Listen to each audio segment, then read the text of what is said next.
কথাই বলে বটগাছের বয়স মনে রাখতে নেই। নিজের বয়স আমিও মনে রাখিনি। জন্ম হওয়া থেকে পৃথিবীর নানা রূপের হিসেব রাখতে রাখতে নিজের বয়সের হিসেব গুলিয়ে ফেলেছি আজ বহুকাল।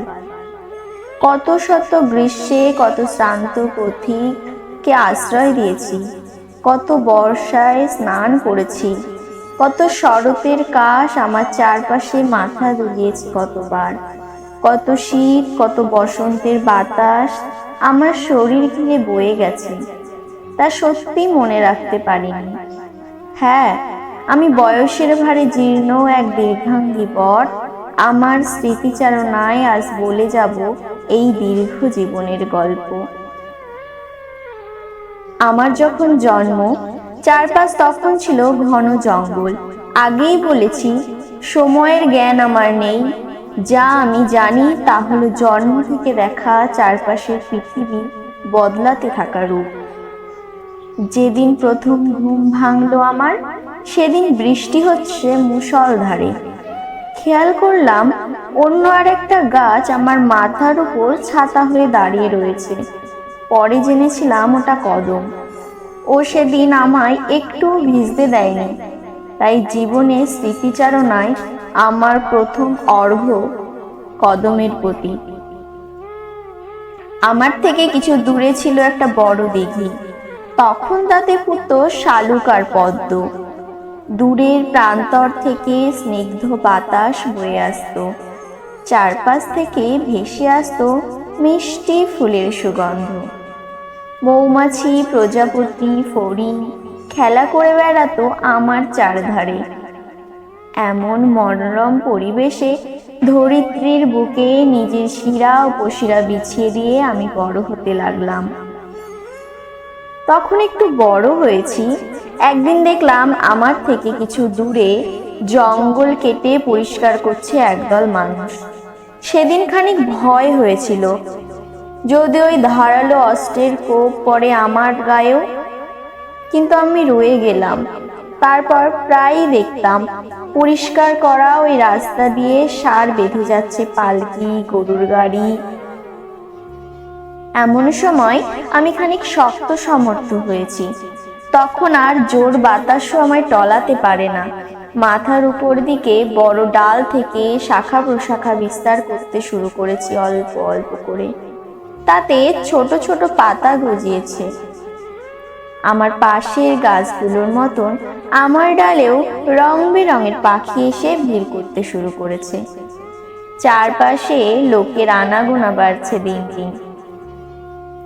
যাওয়া আসার পথে কেউ কেউ মাঝে মধ্যে আমার ছায়ায় বসে বিশ্রাম করে নিত। ব্যস্ত সন্ত্রস্ত জীবনে এই ছায়াতে এরা শান্তি খুঁজে পেত।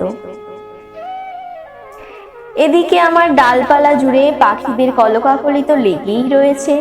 তারা আমার শরীর থেকে ঝরে যাওয়া ছোট ছোট ডালপালা নিয়ে আমারই শাখা প্রশাখায় বাসা বাঁধতে শুরু করেছে একটু একটু করে। পাখিগুলো যখন ডিম দিত, আমি আমার পাতা দিয়ে সযত্নে আগলে রাখতাম সেই ডিম।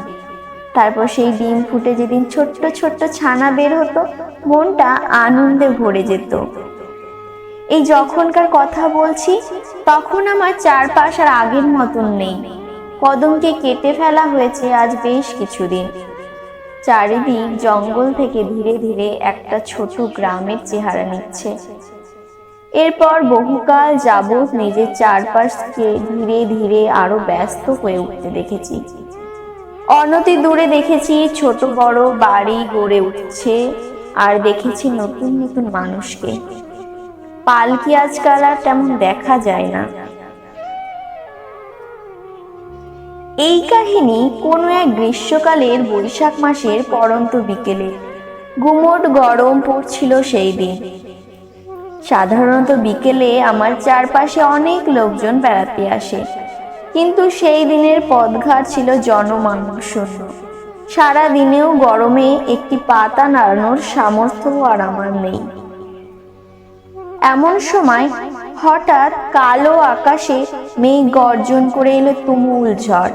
সেই ঝড়ের মধ্যে মাথা তুলে নিজের শিরা উপশিরা দিয়ে ধরিত্রীর বুক সর্বশক্তি দিয়ে আঁকড়ে ধরে নিজের আব্রু বাঁচিয়ে দাঁড়িয়ে রয়েছি।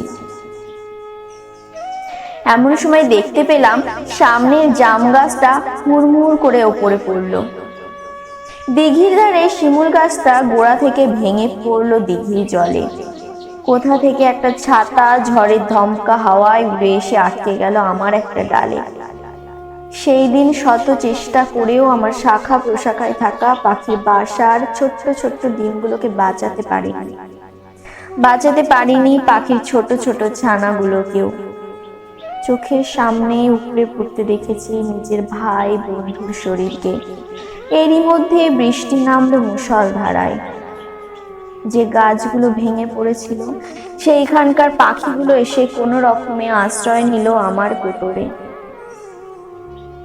ঝড় যখন থামলো তখন দেখলাম চারিদিকে ইতস্তত বিক্ষিপ্ত অবস্থায় ছড়িয়ে আছে উপড়ে পড়া গাছ, রং বেরঙের নাম না জানা পাখি, পাখির মৃতদেহ, আর আমার একটা শাখা থেকে ঝুলে রয়েছে দাবিদার কালো রঙের একটা ছাতা। আজকাল তুলনামূলকভাবে গরম পড়ে বড় বেশি। আমার চারপাশের বন্ধু বান্ধব আগের তুলনায় আরো কমে এসেছে, কিন্তু আমি দিন দিন দীর্ঘ হচ্ছি।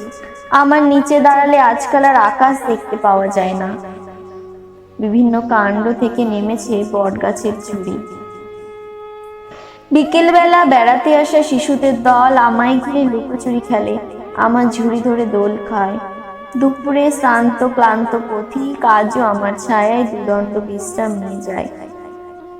আর যখন কোনো গ্রাম্য বধূ তার সুপ্ত কোনো মনোবাঞ্ছা পূরণের আশায় পরম বিশ্বাসে আমায় পুজো করে, আমার শরীরে লাল সুতো বেঁধে দিয়ে যায়, তখন আমিও প্রার্থনা করি যেন তাদের সকল আশা পূরণ হয়। মোটামুটি এই হলো আমার দীর্ঘ জীবনের সংক্ষিপ্তসার। অনেকের হয়তো এই জীবনকে একঘেয়ে মনে হতে পারে, আমার নিজের কখনো তা হয় না।